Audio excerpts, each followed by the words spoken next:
Here is an interesting fact that President Trump mentioned last night in the last night of the RNC, Republican National Convention. The American people is so proud for all the achievements that they have done for the past century. And one of them is the fact that we were the first nation to step on the moon. A small step that was a giant one for humanity, according to the astronauts who did so. And the question is why? Why did we go to the moon? Why did we reach the moon? Are we expecting to live there one day? Most probably not.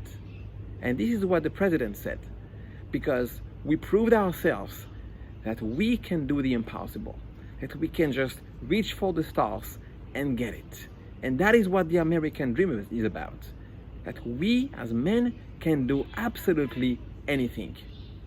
This very idea actually happens to be a very Jewish idea.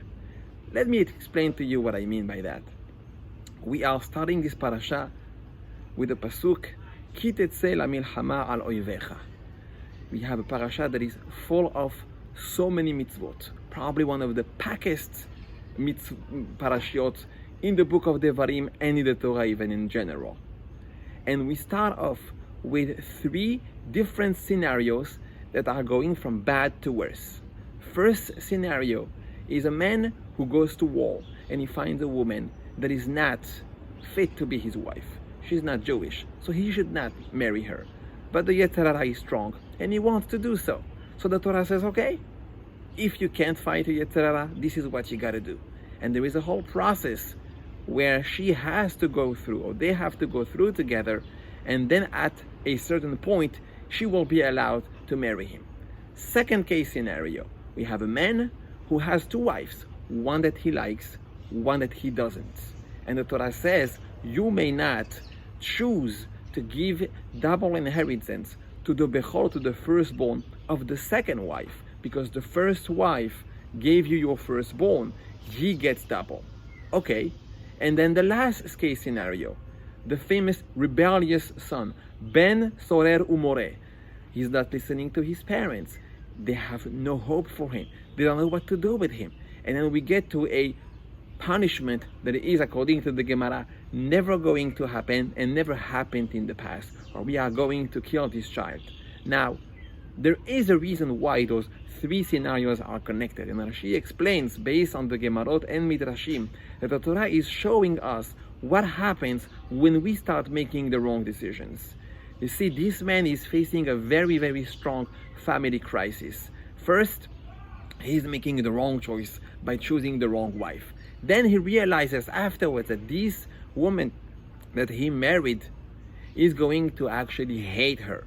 And because of that, he's facing another choice. Who to choose? Who to give double inheritance? The one of the wife that, the son of the one of the wife that he likes, or the other one? And yet the Torah says, this is what you gotta do, this is the right thing to do. And we continue, the son who is being hated by his father, the son who feels rejected because his father doesn't like his mother, then that son becomes rebellious. So we see some kind of a chain reaction, where when someone is making a wrong choice, then there are bad consequences. And this is definitely a very powerful lesson. This is the way life works. When we are making the easy and bad choice, then we have to deal with the long and painful consequences of the very choices that we are making. And there is definitely a point that is being made by the Torah in those 3 scenarios following one another. But there is another lesson. There is a lesson where I want to focus on. And that lesson is that the Torah is showing us that even when you make a bad choice, when you make the wrong choice, there is always a way to get out of it. There is always a good choice to make in that bad choice, which means that even if you faced a family crisis, you feel like a failure, you feel that you have done wrong for the past 10, 15, 20 years, there is always a right choice that is going to be made. You are never out of the game. As long as you are alive, you are always in control of the choices that you will make. And it's not because you made a wrong choice 10 years ago, 15, 20 years ago, that you are stuck with that choice and you can't get out of it. Because you see, in those cases scenario, the Torah says, well, even if this happened and you made that wrong choice, there is still a good choice to make. This is what you have to do. And even if you made the wrong choice after that, because you chose the wrong son, and then you have to come to a situation where you're facing a situation that is impossible, well, guess what? There is also a solution for that. There is also another choice to make. And this is what the Torah is telling us.